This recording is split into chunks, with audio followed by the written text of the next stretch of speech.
How's it going, everyone? It is Drago. We're back with another chapter of Fairy Tale 100 Year Quest, chapter 120, History of the Guild. Cover page for this chapter has Urza and Lucy on it, and they're on a runway modeling. Because actually this last weekend I was actually able to meet Urza's voice actor, and it's actually very convenient timing. Also in Eden Zero, it is Urza's character there as the cover. So I thought that was quite odd and also kind of cool at the same time that I met her and she's on the cover for both series in the same week. I actually did record some footage and stuff at that event, so I might be making a video out of it, but don't hold me to it because some of it didn't turn out exactly how I hoped it would. And her voice actor was very, very nice, and she actually did say a few details about 100 Year Quest, like they didn't own the rights to it yet. So I guess there's some 100 Year Quest info for you. Either way, going back to this cover, you got Urza very much in the spotlight, modeling, and how dare you make Lucy trip in the background? Because this is like her thing. You know, like she always wants to be in Sorcerer Weekly. She always wants to be like on the cover of a magazine. And then she gets like the nice runway here. And then you have her trip in the background. How dare you? Imagine like this is the pinnacle of like the Miss Fairy Tale pageant they had. Like this is like what it escalated to. We pick up our chapter in a flashback and you're going to Elfinser's guild. And you get some of the guild members just having some conversations, which some of these are kind of interesting. And this is a side of Fairy Tale that we've never fully gotten because you've never had really a group kind of be hunted down. And it says like since they were wizards and stuff, they were being, witch hunted. And since that they formed a guild, now if you mess with one wizard, you mess with them all, which I like this kind of organization of this first guild, because basically all of the members are kind of just hyping themselves up like, oh yeah, now we're this massive group of wizards, they can't mess with us, we're gonna be so powerful. And isn't that right, Elfinser?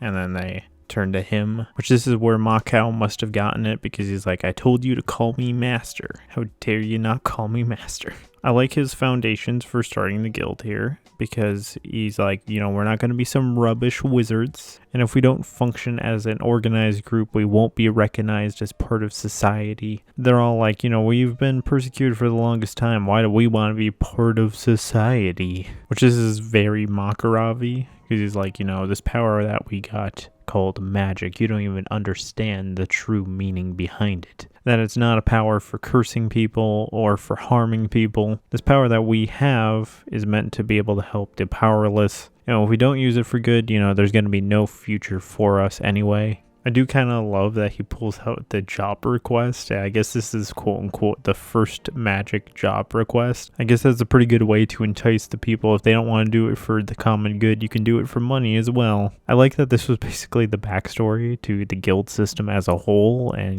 how people do job requests, and basically how guilds work. I like that we got this as a backstory because I like that it shows how the whole guild system got set up, and I'm pretty sure that would be a detail we never would have gotten. So their guild grew, and the amount of work they had grew, and then one day they had a dragon appear. And you get the people that are fighting him here like, oh yeah, aren't they supposed to be dead? Doesn't really matter, we're going to try and kill it anyway. Didn't really matter for them because they died off, and you get one guy returning back to the guild, very similar to Guild Arts, saying that everyone died and that their magic didn't work on the dragon. So you get some Elfinser narration here saying that all of them lost their lives one by one. And I guess he had a book that taught him how to do Dragon Slayer magic, which I didn't even think was physically possible, but I guess it is. Which you cut over to the shot of them in the current day now, which I love that Natsu has a handprint on his face where Lucy slapped him last chapter, which you get Irene hyping up Elfinser, saying that he self-taught himself Dragon Slayer magic, and without an enchantment, that is no small feat. Which to me, I feel this is just absolutely kind of crazy that he was able to even possibly do this. Because didn't you need a dragon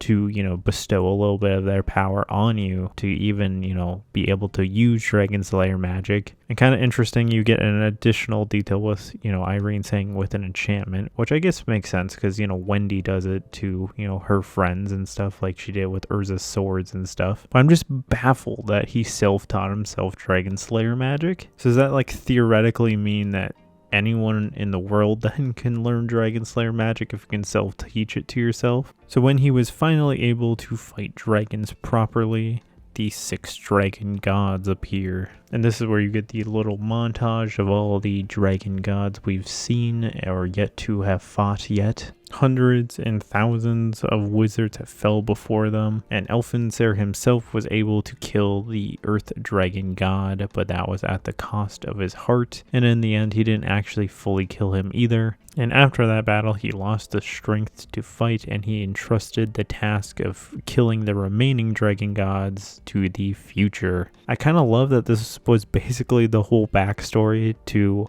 100-year quest. And since no one had been able to complete it in 10 years, it became known as the 10-year quest, then the 20-year, then the 50-year, and then as months passed, it became known as the 100-year quest. Which I'm sure for Elfinser, this is like the most progress that's ever been done on the 100-year quest, because he's like, you wizards of fairy tale, you've actually sealed 2 of the dragon gods so far. And this is where you probably get the most interesting revelation of this chapter, because Elfinser is like, well, you have a 3rd dragon god right in front of me, and Selene says, you know, she's going to die soon, which to everyone else in the room's like, what? You look totally fine. How are you gonna die? And even in the last chapters, you were talking about the healing power of dragons, which I guess the wounds that were inflicted on her by another dragon cannot heal. Hence why the 5 dragon gods don't fight each other, because, you know, their wounds will never heal. And with the wound she currently has, if she were to go fight another dragon right now, she would probably die.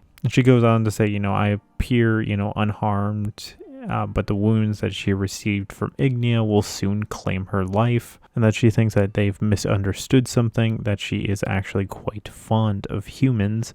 And yes, she has killed many people, but not because they were humans, but because they were enemies that were trying to kill her. And she did what she had to do to survive, no matter what form she took. And that she believes that humans are, you know, foolish creatures, always fighting and trying to stand above one another, hating and killing each other and never being able to make the most of their lives. And even with all their foolishness, they're still able to love each other and dream of the future. And even with all that, aren't the dragons just the same?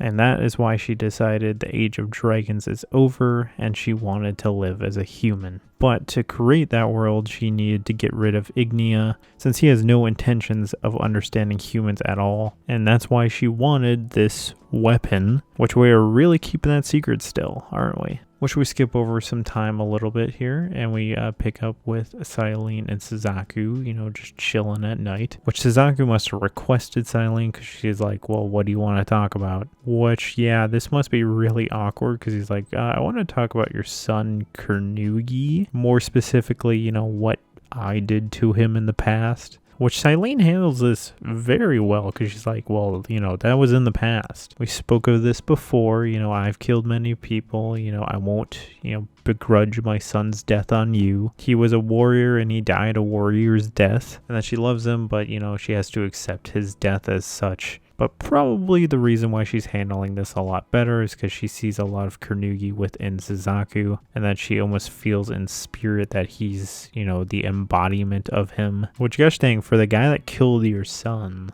she's handling this really, really well, because she's like, you know, I told you it's all right. And Selene ends this chapter by saying, you know, there's one last job I must do before I die, and they're both looking kind of off screen, and she's looking at the corner of like the deck that they're on, and she's saying, I know you're there. The panel has no one there. And it turns out Irene is the one spying on them, and she's actually in her Alvarez outfit. Kind of cool to see her back in that again. Kind of interesting that Selene is the first person to actually be able to see Irene besides Wendy. So with the 2 dragon moms meeting, that is the end of our chapter. So my thoughts. We definitely got a lot of backstory this chapter, aka the, you know, whole first guild setup and the backstory of the 100-year quest. Besides that, obviously the biggest revelation is that Selene is potentially dying soon. And then obviously you had the whole self-taught Dragon Slayer stuff. Hiro Mashima has really been hyping up the next chapter, so whatever happens next chapter is probably going to be insane, because he's really hyping it up. To me, I mean, so far we're just kind of in setup stuff. I mean, obviously you got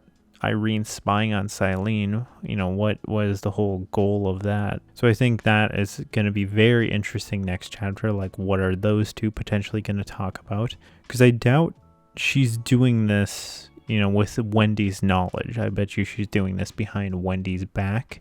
Either way, I think it was a very good backstory lore chapter. I liked all that we got. I would have liked to known a little bit more about how Elfinsair self-taught himself Dragon Slayer magic. I thought that was kind of interesting. Otherwise, what did you guys think of the chapter? Leave it in the comments below. Thank you for watching, and this is Drago, signing out.